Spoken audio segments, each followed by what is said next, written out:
नमस्कार बच्चों, आज हम पढ़ेंगे कक्षा 9 का विषय सामाजिक। उसमें आपका है पाठ 17 प्राकृतिक वनस्पति। प्राकृतिक मतलब जो कुदरती होता है, वनस्पति मतलब पेड़ पौधे, उनके बारे में। तो सबसे पहले हम पढ़ते हैं वनस्पति क्या होते हैं और वनस्पति कहाँ हमको सबसे ज्यादा दिखाई देते हैं, जंगल। तो हम इसमें पढ़ेंगे सबसे पहले जंगल की परिभाषा। वृक्षों के समूह जो, ठीक है, वृक्षों का समूह बता रहा है मतलब बहुत सारे पेड़ जो मानव की सहायता के बिना, मतलब उसमें मानव नहीं करते कोई सहायता उसको उगाने के लिए। जैसे हम हमारे घर पे एक गमले में ना छोटा सा पौधा रोपते हैं, उसको खाद देते हैं, पानी देते हैं, लेकिन हम जंगल की बात कर रहे थे। यहाँ पर मानव की सहायता के बिना कुदरती अवस्था में, मतलब प्राकृतिक रूप से उगते हैं, उन्हें हम क्या कहते हैं, जंगल कहलाते हैं। यहाँ मानव का कोई भी योगदान नहीं होता। आपने देखा ना, बड़े बड़े जंगलों में बीज अपने आप गिरते हैं, नए पौधे अपने आप उगते हैं, उसको हम क्या कहते हैं, जंगल। इन्हें हम दूसरे कुदरती या प्राकृतिक वनस्पति के नाम से भी जानते हैं। तो आपको समझ में आया जंगल क्या होता है। फिर आता है आपका प्राकृतिक वनस्पतियाँ। तो प्राकृतिक वनस्पतियाँ ये क्यों जरूरी है? सबसे पहले मुझे बताओ वनस्पति हमारे लिए क्यों जरूरी। अगर देखो ये प्राकृतिक वनस्पतियाँ नहीं होगा तो मानव का कोई अस्तित्व नहीं होगा। क्यों? क्योंकि इनसे हमें बहुत सी क्या मिलती है, उपयोगी वस्तुएं मिलती है। ये प्राकृतिक वनस्पति मानव जीवन का क्या है, एक महत्वपूर्ण अंग है।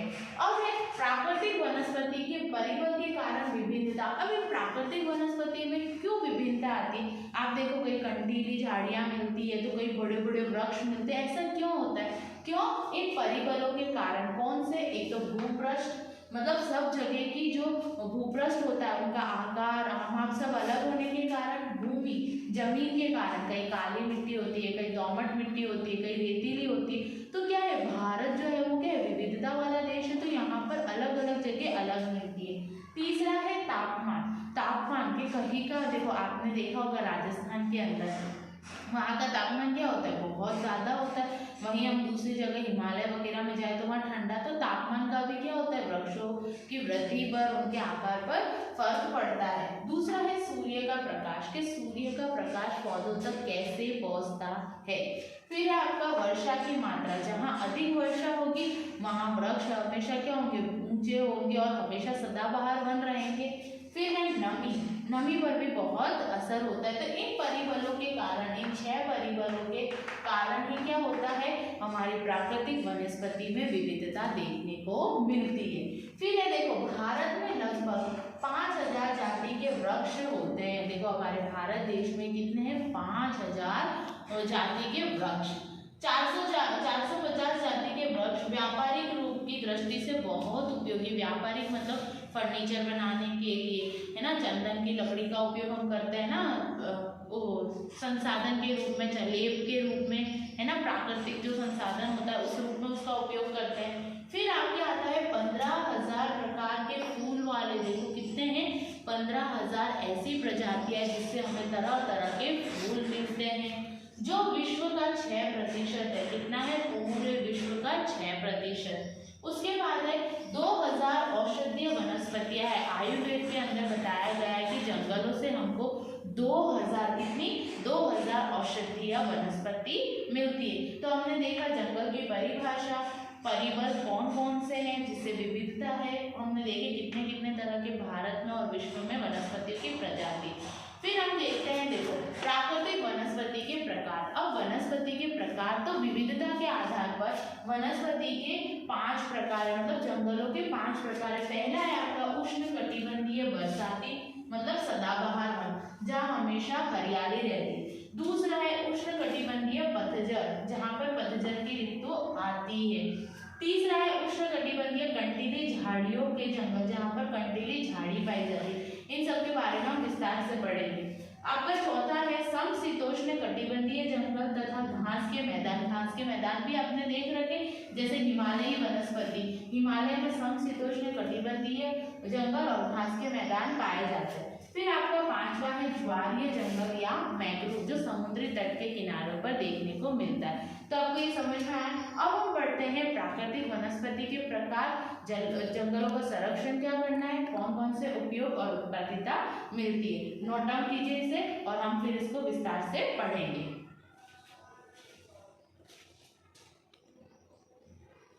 आपने देखे वनों के प्रकार, तो उसमें पहला है उष्णकटिबंधीय बरसाती या सदाबहार वन, जहाँ पर हमेशा क्या होते हैं, सदाबहार मतलब हमेशा हरियाली रहती है। देखो वितरण, उनका वितरण स्थान क्या है।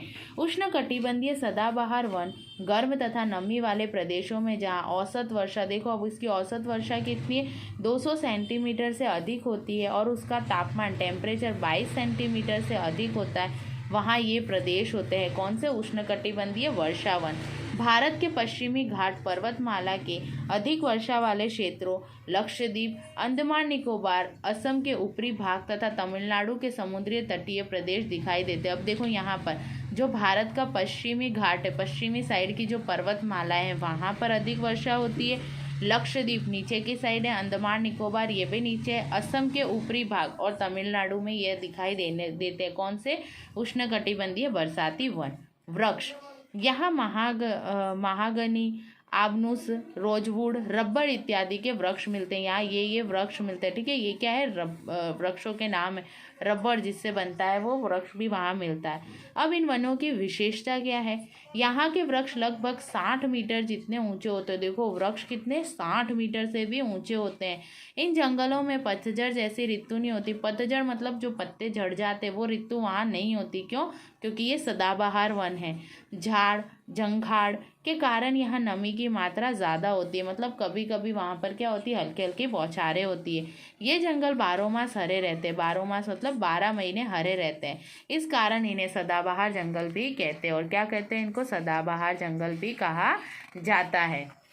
तो देखो ये आपका ये दिखाई दे रहा है हमारा भारत का, ये देखो प्राकृतिक, यहाँ पर जहाँ हरा हरा है ज़्यादा बरसाती जंगल, तो देखो आपको दिखाई दे रहा है। ये हमारे लक्षद्वीप थे, अंडमान निकोबार था। देखो ये अंडमान निकोबार में, ये लक्षद्वीप के अंदर, यहाँ पश्चिमी पर्वत घाट के अंदर, ठीक है। इन सभी के अंदर देखो इसके आसपास समुद्री तट पर हमारे बरसाती है। पतझड़ के जंगल, तो ये जो हरा हरा कम हरा है वो। हिमालय की वनस्पति, तो ये सारे हिमालय पर्वत पे आने वाली वनस्पति है।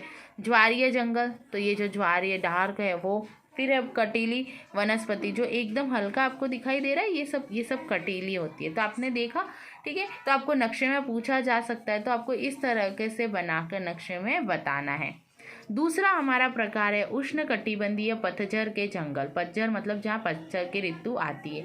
वितरण, सामान्य तौर पर ये जंगल 70 से 200 सेंटीमीटर वर्षा वाले प्रदेशों में देखने को मिलते हैं। अब देखो ये कितने में देखने को मिलते हैं? 70 से 200 सेंटीमीटर जहाँ वर्षा होती है।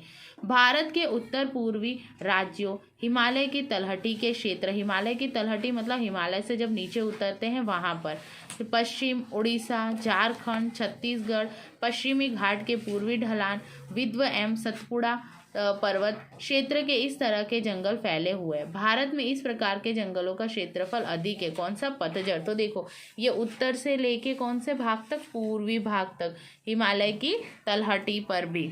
देखा आपने अभी नक्शे में। अब यहाँ कौन कौन से वृक्ष पाए जाते हैं? तो यहाँ पर साग, साल, शीशम, चंदन, देखो चंदन बहुत महंगा होता है ना, खेर, बांस इत्यादि वृक्ष देखने को मिलते हैं। अब विशेषता, इन जंगलों के वृक्षों की मुख्य विशेषता यह है कि पतझड़ की ऋतु में 6 से 8 सप्ताह में अपने पत्ते झाड़ लेते। देखो इसकी क्या विशेषता है, यहाँ पतझड़ की ऋतु होती है तो 6 से 8 सप्ताह में वो अपने सारे पत्तों को क्या कर देते? झाड़ देते। आपने भी देखा है ना, आपके घर के आगे वृक्ष होता है तो उसकी पत्तियां पीली हो जाती है और क्या हो जाती है, बस आने पर वो पतझड़ की ऋतु आने पर झड़ जाती है। प्रत्येक प्रकार के वृक्ष के पत्ते झड़ने का निश्चित समय होता है, इस कारण जंगल किसी निश्चित समय में बिना पत्ते के नहीं होता। एक निश्चित समय नहीं होता, अलग अलग प्रकार के वृक्षों का अलग अलग पतझड़ का काल होता है। ये वृक्ष मौसम के अनुसार अपने पत्ते झाड़ते हैं, इस कारण इन्हें मौसमी जंगल कहते हैं। देखो ये क्वेश्चन पूछा जा सकता है कि मौसमी जंगल के नाम से क्या कौन से जंगल प्रसिद्ध है? तो उष्णकटिबंधीय पतझड़ के जंगल। फिर है उष्णकटिबंधीय कंटीले। तीसरा देखो कंटीले है। वितरण, सामान्यतः ये जंगल 70 सेंटीमीटर से कम वर्षा वाले क्षेत्रों में होते हैं। अब ये क्या बोलते हैं, सामान्यतः ये जो जंगल होते हैं वो 70 सेंटीमीटर से कम वर्षा वाले होते हैं। भारत में इस तरह के जंगल भारत के उत्तर पश्चिमी क्षेत्र, देखो कहाँ कहाँ है, गुजरात, राजस्थान, मध्य प्रदेश, उत्तर प्रदेश आदि में स्थित है। ठीक है, तो ये कहाँ पर है, उत्तर और पश्चिम के अंदर। यहाँ पर आपको दिखाई दे रहा है इस नक्शे में, उत्तर से लेके पश्चिम तक में यहाँ गुजरात, राजस्थान और इन सभी के अंदर क्या है, पाए जाते हैं। अब यहाँ पर कौन कौन से वृक्ष पाए जाते हैं, तो यहाँ बेर, बबूल, थुहर या नागफनी, खिचड़ा आदि वृक्ष देखने को मिलते हैं। ये सारे कैसे हैं, हमारे कंटीले वृक्ष है। जो बबूल होता है उससे हमें गोंद भी प्राप्त होता है या नहीं होता। नागफनी है, उसको हम सब्जी के रूप में उपयोग में लेते हैं। फिर है आपका यहाँ की विशेषता, इन वृक्षों या झाड़ियों की जड़ें लंबी, गहरी और चारों ओर फैली होती है। देखो ये जो वृक्ष होते हैं या झाड़ियाँ होती है, इनकी जो जड़ें होती है वो ज़मीन में बहुत अंदर तक होती है, लंबी होती है और गहरी होती है और चारों तरफ फैली हुई होती है। पत्तियाँ छोटी छोटी होती है। पत्तियाँ कैसी होती है, छोटी छोटी, और कभी कभी कांटे में रूपांतरित हो गई होती है, और कांटे में क्या होती है, रूपांतरित हो जाती है, ताकि वाष्पोत्सर्जन की क्रिया कम धीमी हो। वाष्पोत्सर्जन मतलब जल का भाप बनकर उड़ना, तो वो कम हो जाए, इसलिए जो इसकी पत्तियाँ होती है वो कांटे के रूप में होती है, इसलिए हम इसे कंटीला वृक्ष कहते हैं। यहाँ वृक्ष अकेले दूर दूर है। अब यहाँ पर वृक्ष कैसे होते हैं, अकेले होते हैं और दूर दूर। फिर है आपका चौथा, समशीतोष्ण कटिबंधीय जंगल तथा घास के मैदान, हिमालयी वनस्पति। तो देखो यहाँ पर आपको दिखाई दे रहा है इस सारणी में, यहाँ पर हिमालय की वनस्पति दे रखी है, ऊंचाई दे रखा है हिमालय पर, उसका क्षेत्रीय प्रदेश, जंगल और वृक्ष। तो देखो हिमालय में 1000 मीटर से 2000 मीटर तक, हिमालय जो ये हमारा हिमालय है यहाँ से 1000 से 2000 किलोमीटर तक, मीटर से 2000 मीटर तक। उत्तरी पूर्वी ऊंचे पहाड़ी प्रदेश, पश्चिम बंगाल और उत्तराखंड का पहाड़ी क्षेत्र आता है इसके अंदर। यहाँ जंगल कौन से होंगे, समशीतोष्णीय कटिबंधीय जंगल। मुख्य वनस्पति होगी ओट और चेस्टनट। हिमालय से 1500 से 3000 मीटर तक हिमालय का दक्षिणी ढलान आ जाता है, दक्षिण उत्तर पूर्वी ऊंचाई वाले क्षेत्र। शंकुधुप जंगल, शंकुधुप मतलब ऐसे शंकुनुमा होते हैं ना, वैसे पेड़ वहाँ पर होते हैं। तो इसमें चीड़, देवदार, सिल्वर फ्रॉक्स, स्कूप। फिर आपका हिमालय से 3600 मीटर से अधिक, अब अधिक, तो यहाँ पर उच्च पहाड़ी प्रदेश आ जाता है। हिम रेखा के समीप, हिम रेखा मतलब बर्फ के समीप, अल्पाइन और छोटी घास, टुंड्रा वनस्पति। ठीक है, सिल्वर फर, जूनिफर ब्रश। ठीक है, सिल्वर फर और जूनिफर ब्रश। फिर देखो शंकुद्रुम जंगलों की मुख्य विशेषता यह है कि यहाँ वृक्ष शंकु आकार के होते हैं। अब देखो शंकुद्रुम जंगल, मैंने आपको बताया ना, शंकु के आकार के होते हैं, जिनकी डालियों का ढलान जमीन की ओर रहता है। ये डालियाँ हैं, उसका ढलान कहाँ रहता है, जमीन की ओर, जैसे क्रिसमस ट्री होता है वैसा। वृक्षों के पत्ते लंबे, नुकीले और चिकने होते हैं। कैसे होते हैं, लंबे होते हैं, नुकीले होते हैं और चिकने होते हैं। ऐसे पत्ते नमी का संग्रह लंबे समय के लिए कर सकते हैं, और ऐसे पत्ते क्या है, नमी का संग्रह क्या करते हैं, लंबे समय तक करते हैं। पांचवा है आपका ज्वारीय जंगल या मैंग्रोव।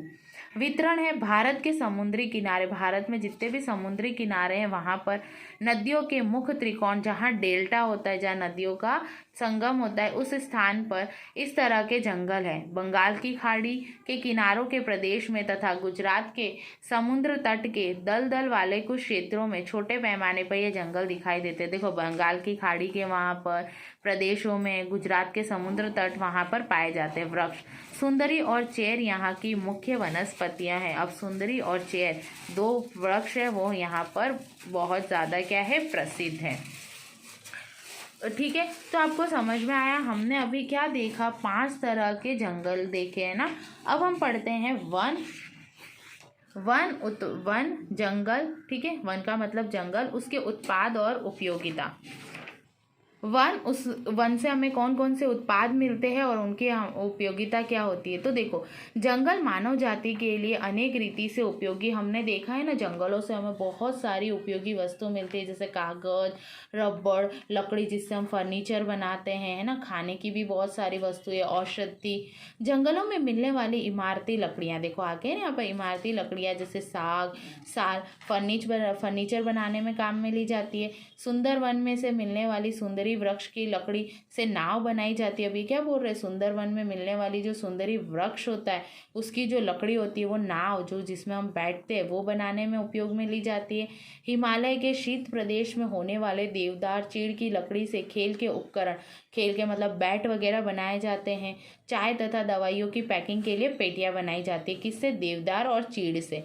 चीड़ के रस से तारपीन, टेप्टाइन बनाया जाता है। ये तारपीन क्या होता है, हम जब आपने देखा है ना ऑयल पेंट करते हैं तो उस ऑयल पेंट को पतला करने के लिए उसके अंदर जो पदार्थ डाला जाता है हम उसको तारपीन कहते हैं। चंदन से सुगंधित तेल, सौंदर्य प्रसाधन बनाए जाते हैं। बांस से टोकरा, टोकरी, खिलौने, गृह सज्जा की चीज़ें बनाई जाती है। बांस से आपने देखा है ना, आपके घर पर भी टोकरी होगी अगर तो वो बांस की होती है। जंगल में लाख, गोंद, रार, रबड़, शहद, बेंत जैसी चीज़ें मिलती है। आंवला, हरे, बहरारा, अश्वगंधा जैसी वनस्पतियाँ औषधियाँ भी उपयोगी है। अब देखो इस सारणी में बताया है वनस्पति की औषधीय उपयोगिता, वनस्पति और औषधीय उपयोग। सर्पगंधा, सर्पगंधा क्या एक वनस्पति है, इसका उपयोग उच्च रक्तचाप मतलब हाई बीपी रोग के इलाज में किया जाता है। ये आपसे पूछा जाता है परीक्षा के अंदर। नीम, नीम होते हैं जीवाणु प्रतिरोधक। नीम क्या होते हैं? जीवाणु प्रतिरोधक। तुलसी, तुलसी देखो सर्दी, खांसी, बुखार ये तो आप सबको पता होगा ना कि तुलसी को हम काढ़ा बनाने में भी क्या करते हैं, उपयोग में लेते हैं। अर्जुन, देखो अर्जुन एक वृक्ष का नाम है, एक वनस्पति का। हृदय रोग की चिकित्सा में। बेल, वात तथा कफ में। गियोय, मधुमेह मतलब डायबिटीज में। संधि जोड़ में दुखना या बुखार। हर्रे, कब्ज वाले रोग में। आंवला, आंवला आप सब खाते हो ना, हमारे डाइजेशन के लिए अच्छा होता है, पाचक के लिए अच्छा होता है, पाचक और वायु पित्त को दूर करने के लिए। करंजी, चमड़ी, दांत, मसूड़ों के रोगों के लिए। इसके अलावा तेंदू के पत्ते से पत्तल, दोने, खेर की लकड़ी से खेर, तेंदू के पत्ते से बीड़ी बनाई जाती है। आपने देखा है ना, जो लोग बीड़ी पीते हैं वो आप पत्तल जिनमें खाते हो वो सब तेंदू के पेड़ से बनाई जाती है। जंगल वनवासी प्रजा को आजीविका तथा सामाजिक और आर्थिक विकास में योगदान करते हैं। अब जंगलों का पर्यावरणीय महत्व क्या है, ये तो हमने देखा कि हमारे जीवन में उनके उत्पाद और उपयोगिता क्या है। अब वो पर्यावरण के लिए क्या महत्व रखते हैं, तो जंगलों का पर्यावरणीय महत्व निम्नलिखित है। जंगल वर्षा लाने में, देखो आप सभी को पता है ना कि जितने अधिक पेड़ होंगे उतनी वर्षा अधिक होगी, तभी हमको कहा जाता है ना वृक्षारोपण करने के लिए। वातावरण को विषम बनाने से रोकते, विषम मतलब असंतुलित होने से रोकते हैं। प्राणदायी गैस ऑक्सीजन की पूर्ति करते हैं। क्यों? प्रकाश संश्लेषण की अभिक्रिया में हमने पढ़ा है ऑक्सीजन गैस को निर्मुक्त करते हैं। जंगल बाढ़ पर नियंत्रण करने में मदद करती है। कैसे? अगर अधिक वृक्ष होंगे तो बाढ़ आने की समस्या नहीं होगी। कार्बन डाइऑक्साइड जैसी हानिकारक गैसों का शोषण करते हैं। आपने देखा ना, श्वसन में पौधे कार्बन डाइऑक्साइड को ग्रहण करते हैं। जंगल भूमि के कटाव को रोकता है, और जंगल जो होते हैं वो भूमि के कटाव को रोकते हैं। कैसे? अगर वृक्ष नहीं होगा तो मिट्टी जो है वो पानी के साथ, हवा के साथ बहकर चली जाएगी। जंगल भूमिगत जल को संचित करता है। भूमिगत जल को संचित करने का मतलब क्या है बेटा यहाँ पर, कि यदि वृक्ष होंगे तो जो पानी है ना जा रहा है वो उसके जड़ों, उसके तने से टकराकर कुछ वहाँ रुकेगा तो भूमि के अंदर वो रिसेगा। जंगल मरुस्थलों को आगे बढ़ने से रोकते हैं। जंगल क्या करते हैं? मरुस्थल को आगे बढ़ने से रोकते हैं। जंगल होगा तो मरुस्थल नहीं होगा। वायु प्रदूषण कम करते हैं। जंगल प्राकृतिक सौंदर्य में वृद्धि करते हैं। मतलब आपने देखा ना, जंगल में हमको जहाँ हरियाली होती है तो वहाँ रहने में बहुत मज़ा आती है। जंगल हवा को शुद्ध करता है। जंगल क्या कहते हैं? हम हवा को शुद्ध करते हैं। वन्य जीव दृष्टि को प्राकृतिक आश्रय स्थल देते हैं, और जो वन्य जीव सृष्टि है उसको प्राकृतिक आश्रय देते हैं। जंगल साहसिक पर्यटन प्रवृत्ति के लिए आदर्श स्थल माने जाते हैं ना लोग कैंप करने के लिए। राष्ट्रीय उद्यानों, अभ्यारण्यों तथा जैव विविधता के संदर्भ में कुछ जंगलों को आरक्षित क्षेत्र घोषित किया गया। हमने पढ़ा था इससे पहले वाले में अभ्यारण्य और ये सब। अब है जंगल संरक्षण। जंगलों का संरक्षण क्यों आवश्यक है? वनस्पति जीवन, प्राणीजात तथा मानव जीवन के आंतर संबंधों से पारिस्थितिकी तंत्र का सर्जन होता है, परंतु मानव की पर्यावरणीय विरोधी प्रवृत्ति, अब मानव क्या कर रहे हैं? निरंतर जंगलों के कटाई कर रहे हैं। उनकी मानसिकता और उनकी स्वार्थ पूर्ति के लिए, रहने के लिए और अधिक उत्पादन के लिए वो क्या कर रहे हैं? जंगलों को काट रहे हैं और पारिस्थितिकी तंत्र में व्यवधान उत्पन्न कर रहे हैं। जंगलों के विनाश के लिए मानव के लिए मानव की जमीन पाने की भूख सर्वाधिक जिम्मेदार है ना सर। क्यों? क्योंकि कारखाने लगाने हैं तो जमीन चाहिए, कुछ भी करना है तो जमीन चाहिए। इसके अलावा जनसंख्या वृद्धि, देखो एक और कारण है जनसंख्या वृद्धि। उद्योगों को आवश्यक क्षेत्रों से दूर ले जाने की नीति के भाई है ना, यही था कि भाई प्रदूषण ना हो, लोग बीमार ना हो तो उनको दूर ले जाओ। शहरीकरण हो रहा है, बहुत सारी बहुउद्देशीय योजनाएं आ रही है, सड़कों का निर्माण हो रहा है, इमारतें बन रही, ईंधन के लिए लकड़ी पाने, खेती, दावानल आदि कारणों से जंगलों का क्या हो रहा है? नाश हो रहा है। जंगलों के विनाश के कारण पर्यावरण का संतुलन कैसा हो रहा है? बिगड़ रहा है। जंगलों का विनाश होने से पर्यावरण पर बहुत विपरीत प्रभाव पड़ता है, जैसे वर्षा की मात्रा का घटना, अकाल, ग्लोबल वार्मिंग। देखो ये सारी क्या है, हम देखते हैं ना, अगर हमारा जंगल वृक्ष नहीं होंगे तो ये सारी होगी, ग्लोबल वार्मिंग होगी, वैश्विक ताप में वृद्धि, मतलब जो विश्व का ताप है उसमें वृद्धि होगी, ग्रीन हाउस प्रभाव होगा, रणवृद्धि तथा वन्य जीवों का निराश्रित होना। देखो वन्य जीव निराश्रित हो जाएंगे। कैसे निराश्रित होना? मतलब उनका घर छीन जाएगा। 1952 की राष्ट्रीय नीति के अनुसार 33% भौगोलिक विस्तार वनाच्छिद होना चाहिए। इस जो है ना राष्ट्रीय नीति थी उसमें कहा गया कि 33% तो जंगल होने ही चाहिए। भारत में लगभग 23% क्षेत्र में जंगल है, जबकि गुजरात में जंगलों का अनुपात लगभग 10% है। इस तरह जंगलों का विनाश रोकना जरूरी है। इसके लिए वन संरक्षण तथा वन संवर्धन करना आवश्यक है। इसके लिए गुजरात के अंदर IUCN international union for conservation of nature red data book में पलाश, गूगल, नीलसोठी, शीशम, इमली, हरे आदि जैसी वनस्पतियों को भयजनक प्रजातियों के कक्ष में रखा गया। रेड डाटा बुक वह होती है जहाँ कोई जंतु या कोई वनस्पति लुप्त होने की कगार पर हो, उसका डेटा रखा जाता है। वन संरक्षण के उपाय, जंगलों के संरक्षण और संवर्धन के उद्देश्य से भारत ने 1912 में राष्ट्रीय वन नीति पर अमल किया। 1980 में संसद ने वन संरक्षण अधिनियम पारित किया। कब किया? 1980 में। 1988 में नई राष्ट्रीय वन नीति घोषित की। जंगलों के संरक्षण के लिए निम्नलिखित उपाय होने चाहिए। एक तो लोगों को यह समझना चाहिए कि जंगल हमारे राष्ट्रीय संसाधन है। क्या समझना चाहिए? कि जंगल हमारा क्या है? राष्ट्रीय संसाधन है। इनका संरक्षण करना हमारा क्या है? कर्तव्य। जैसे हमारे दूसरे कर्तव्य वैसे वनों को क्या करना? संरक्षण करना हमारा मुख्य कर्तव्य है। वृक्षों को काटने से रोके, गैर कानूनी तौर पर वृक्ष काटने वाले को कठोर सजा दी जाए। यदि कोई वृक्ष काटता है तो उसको दंड मिले या सजा हो। वन महोत्सव तथा सार्वजनिक वनीकरण कार्यक्रम में जन भागीदारी बढ़ाए। वन महोत्सव रखे, जैसे दूसरे महोत्सव होते हैं वैसे वन महोत्सव रखे। परती जमीन, नदी, रेलवे, सड़कों के दोनों किनारों पर वृक्ष लगाए और संवर्धन करें। पर्यावरण संरक्षण तथा पाठशाली अभ्यासक्रम में आपने देखा बचपन से आप जो पढ़ाई करते हो किसी ना किसी विषय में या सभी विषय में आपको पर्यावरण संबंधित ये पाठ मिलते हैं। अब देखो पर्यावरणीय विषय दिवस 21 मार्च को हम विश्व वन दिवस मनाते हैं, 22 अप्रैल को विश्व पृथ्वी दिवस, 5 जून को विश्व पर्यावरण दिवस, जुलाई मास में वन महोत्सव होता है। देखो कौन से? जुलाई मास में। और 16 सितंबर को विश्व ओजोन दिवस। जंगल में आग ना लगे इसका ध्यान रखना चाहिए। जलती हुई बीड़ी वगैरह नहीं डालनी चाहिए। यदि आप उधर गए हो, फायर कैंपिंग कर रहे हो तो उसे बुझाना चाहिए। ऊर्जा प्राप्ति के उपयोग में ली जाने वाली लकड़ी के बदले हमें सौर ऊर्जा, बायोगैस, पवन ऊर्जा जैसी ऊर्जा के पुनः प्राप्ति जो स्रोत है उनका उपयोग करना चाहिए ताकि वनों को ना काटना पड़े। प्रचार प्रसार माध्यमों द्वारा लोगों को जंगलों का महत्व समझाना चाहिए। इस बारे में लोक जागृति उत्पन्न है।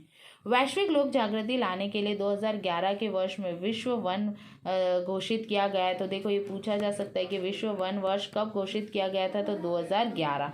सामाजिक वनीकरण यानी पर्यावरण, समाज और ग्रामीण विकास के सहायभूत होने के उद्देश्य से जंगलों का व्यवस्थान, संरक्षण तथा परती जमीन पर वृक्षारोपण करना चाहिए।